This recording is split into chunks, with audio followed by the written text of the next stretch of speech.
There's a bite, boys.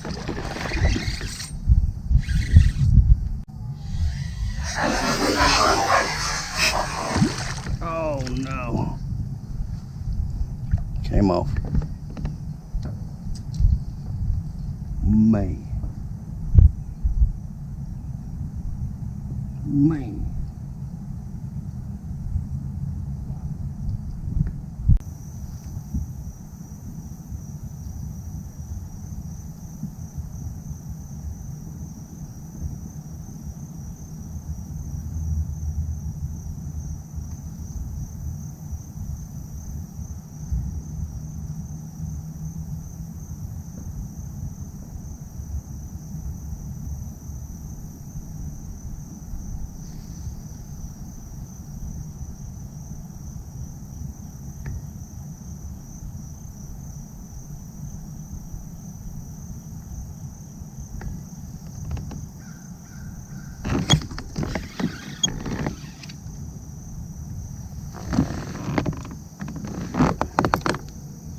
Well, we got something, boys.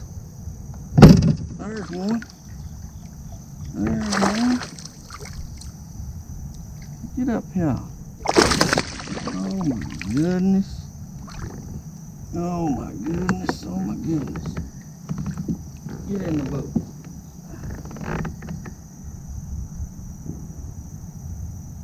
Man, he smacked that thing.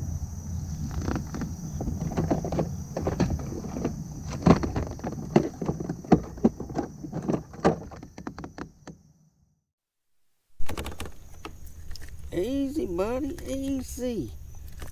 Alright, guys. There's the first one. Man, he's mad at me. First one we've got in the boat. I'm going to let him go because he is just crazy.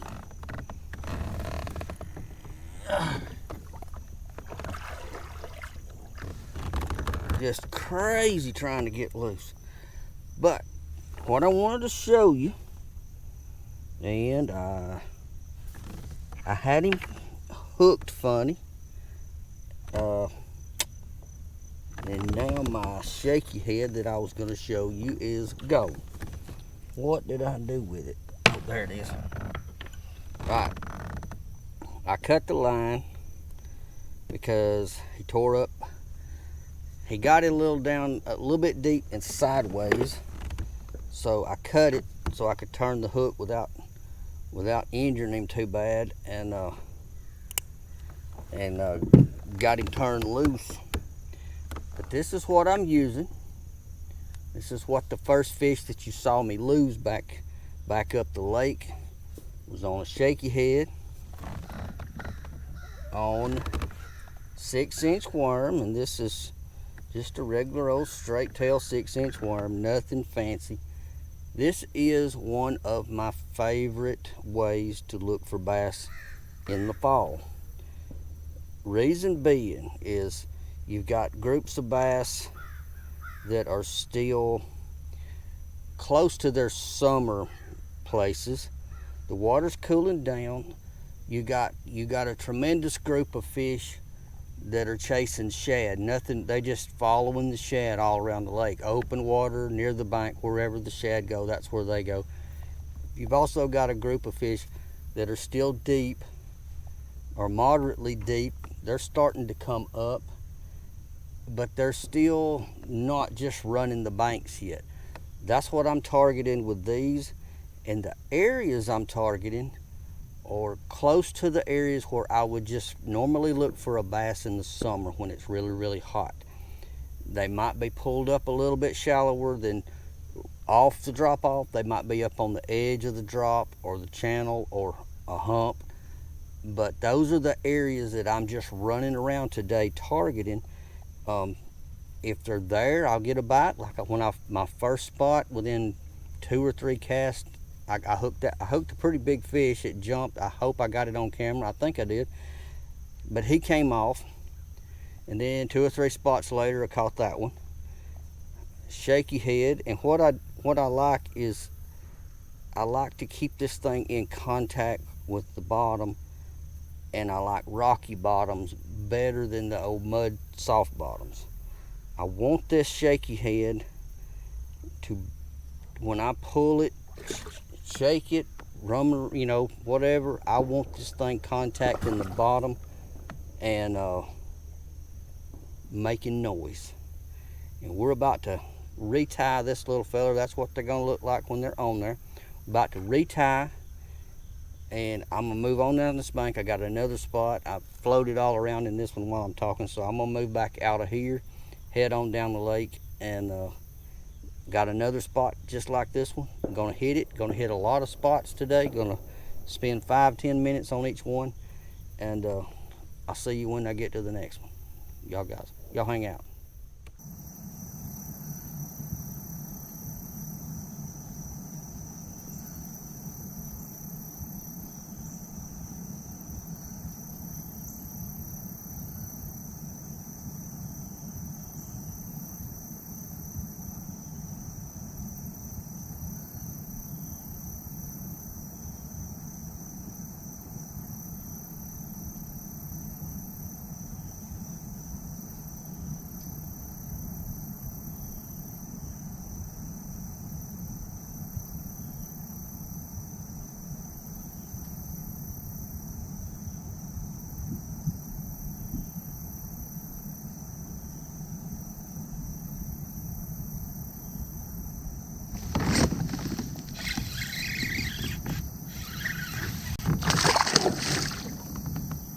There we go.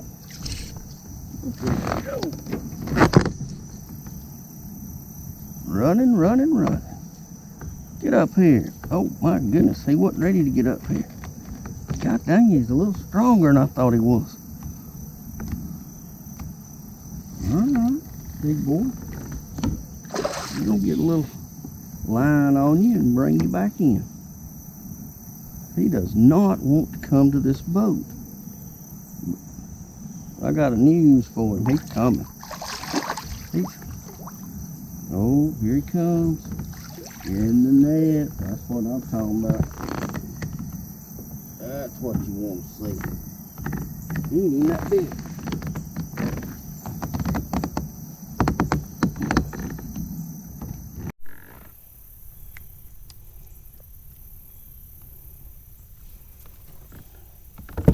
There we go. He wasn't even that strong. I mean, that big. He was just really strong. How about that? All right, back you go. Easy. There's the evidence. Old shaky head. Bouncing it off the rocks. And that old head right there. Some people ask, you know, want to know why you wouldn't just use a Texas rig. It's a completely different action. Texas rig definitely has its place in this sport. I like a Texas rig if I'm up close, like in a lay down tree or in some grass or some brush that I need that thing to come through. But out here on the open water, offshore humps, drop-offs and stuff like that, this shaky head has a better swimming action. When you just lift up on it, it's gonna swim through the water, bumping as it goes along. Or if you drop it down, it's gonna nose down onto the bottom. The tail's gonna drift around. It's this completely different action, and it's a tremendous fall bait. These fish are chasing bluegill right now. They're chasing shad, all kinds of different fry and baby fish out here on the water everywhere. And they're used to chasing something swimming that has that motion. It just seems to get 2-to-1 bites to me over a Texas rig worm. So what I'm doing, and this was not a point or a hump. I'm on a steep bank. I'm about 20 feet off the bank and 16, 17 feet deep. throwing parallel, and this is another area that during the hot summer you can come on banks like this and look for bass, and you're looking where are they at in the water column. So that's what I'm doing today, and 15-16 feet deep is when I put my boat in and headed out across the water. That's where the most of my fish I was seeing. Well, between 15 and 20 feet deep, and it looked to me like a little more were closer to the 15-16 foot range. That's what I want to look at. All my structure that I go hit now, I want to find that structure in that depth range, and that's going to concentrate more fish around what I'm throwing at. So just a little tip. We're going to hit 2 or 3 more of these, and then we're going to jump on a different technique that's a lot of fun in the fall. There's 2 or 3 different baits you can use for this. The next one coming up, I'm not going to give it away just yet. I want to hit a few more of these and try to. My first fish came off of a deep hump. My second fish came off, second fish back here came off of, that was a steep bank. I don't believe that was not a point either. So steep banks may be the ticket today for this technique. Just had to think about that and make sure I was telling you right to start with. And I got something else in mind for a little while later. I want to try this for a little bit, see if we can put another couple in the boat. Hang out. We're going to do some more stuff in just a few minutes.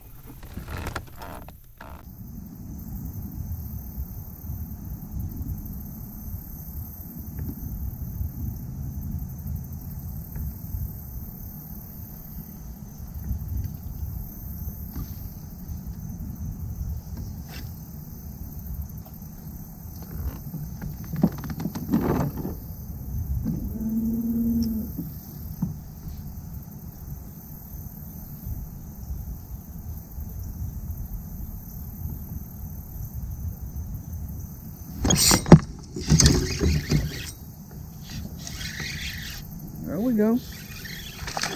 Getting bites is what the game is all about. Getting bites. He is not happy.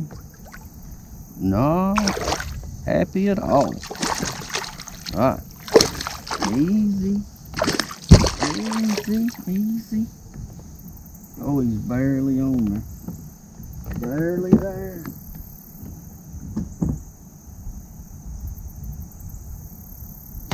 There he is. Alright, guys. Shaky head comes through again. We hadn't had, I think the biggest fish that I've actually hooked today I lost, and that was the first one. These are 13-inch maybe, but they're bites, and we're getting bites. That's a plus. Shaky head. Now this one, I worked all the way down the steep bank that we were on before when I started, and worked all the way out to a rocky point. That's where that fish came from. So now I'm not really sure exactly what's going on other than the depth. It's not just steep banks. It's not just a point. It's not just a hump, because all this is kind of random except for the depth. The depth has been consistent, 15-16 feet deep. So that's what I'm targeting. Now, if I can dial that in a little bit, maybe if I were going to fish several hours, I would probably try to dial that in and see if the steeper banks produce more than the points, vice versa, you know. But I'm not going to be out here that long today. Got out here this afternoon, I don't know, about 3:30, so I don't have that long a day left. But we've already got some bites, and now I know about what depth. I'm sitting off this little point. I'm showing 14.5 feet of water. I know up in this little pocket is fairly deep back in there until you get on in there. So we may get another bite right in here or not. It don't hurt to check. And I got one more point when we come out of here. There's one. Oh no, I let him loose. He was there just for a minute. Oh, took my dang worm. He was swimming with it. So, same basic depth range is paying off. Got to get me another worm going. I think I'm gonna leave this pocket. I got a point over here coming out of here I want to try, and it drops off like main channel type deal, and I want to get out deep and bring that thing out and let it pendulum off of that drop off and see if I get bit and possibly pick up a bigger fish. But got to find me a worm, got to get baited back up, get my thump gel back on. I'm gonna set up on the other one. I'm gonna fish this point, and then I'm gonna get into my other technique that I like to do in the fall. I do it a little different than most people. I have a lot of fun with it though. I'll catch you guys in a few.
Alright guys, my point and my drop off that I wanted to fish didn't really pay off, didn't get a bite.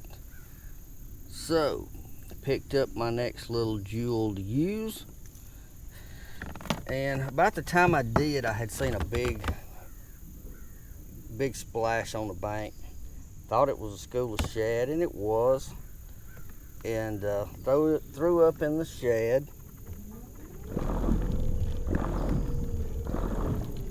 Get backed up here off the bank. Well, this is what I ended up with. This is not what busted to start with, but as I worked my way down the bank just a little bit, this little fella here slammed my little bait. So sometimes that's what we get. We get a different species. But if you guys have watched me, or the ones that have been following me lately, know that I've been on an ultralight kick. I love it. It's a lot of fun, but it also goes along with fall fishing hand in hand, because if I was using conventional tackle today, doing what I'm doing, I would have a little small square bill or a little small shallow diving crankbait, something like a Bandit 100 series or something. But what I'm using today is a little shallow diving crankbait, and I'm following the bank and actually following schools of shad now. And where you see these schools of shad swimming, there's bigger prey fish somewhere nearby. There is not a doubt. All these schools, all these big shads got a fish following them somewhere. These bluegill, these shellcracker and brim, these big, they feed on them as well. So you're going to catch, even on a bigger crankbait, a lot of times you're going to catch, you're going to catch some of these big panfish too, and that's a lot of fun, and it's also good eating. But that's what I like. If I'm just going to target an area that doesn't have a school of shad or activity, I'm going to go throw around some steep stuff like steep rocky banks.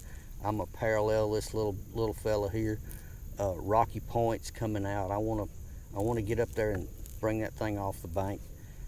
But in the fall, we often find schools of shad just going along the bank, and we can follow them.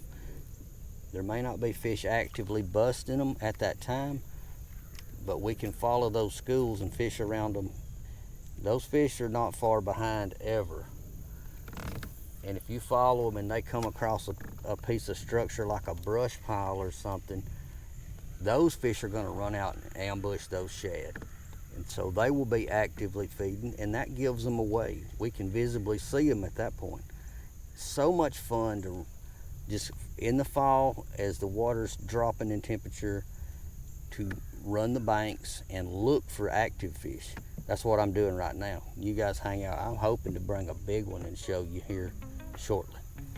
Hang out with me. Let's go find us another one.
Get up here, Junior. Get up here. Oh, you ain't big. Man, these fish sure do pull a lot to be, some of them to be small. Don't catch that many small fish out here, but they're all strong. All strong. Means they're healthy. Easy, buddy. There we go. That's about the same size, I think, as our last one we had. I was hoping for a monster. Well, guys, I threw my little crankbait at a couple of schools that basically just ignored it. So, that happens sometimes. Sometimes these fish are just not gonna play the games that we want them to play. So I had to pick back up the old shaky head, and on my way back, chunked it out on a point, and you see the results. Man, I mean, the first point too, got bit again. Steep point, about the same depth range that I've been in all day, 15, 16 feet. Sometimes that's just the magic number when you find the depth. It's not a specific It's not going to be a specific type of structure. We like to think we get on a definite pattern sometimes, and sometimes I think the fish just make us think one thing when actually reality something else. I think today, just my opinion now, I think the depth range is all that has mattered. 15, 16 feet. That's still holding true from when I first put in and rode across the lake. That's where I saw the fish. They were holding in that range, and when I'm throwing on these points and these drops, and I'm staying in that same range, that's when I'm getting bit. And I've covered a lot of water. Each one of my fish have been somewhere different. Each bite has been something different. But the one key thing is the depth. It's a big deal with bass fishing. Well, any kind of fishing. They're in a comfort zone, and if you find them, that's where you need to stay in that depth range all the time for that day. But it's getting on down towards sundown. I think I'm going to hit a couple of points. If I catch another one, I'm going to be sure to bring it to you. If not, these have been two of my most favorite fall patterns, the shaky head. And even though I'm throwing an ultralight here lately, shaky head and a shallow diving crankbait. Normally I'm gonna run it around steep structure or coming off across a hump or a point, but lately like I said, I've been targeting schooling fish, so they're already at the surface. I'm throwing the little bitty baits that mimic the shad that they're actually eating.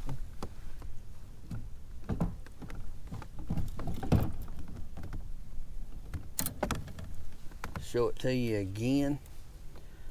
And this is what the little shad, this is the same size as the fish that they're eating.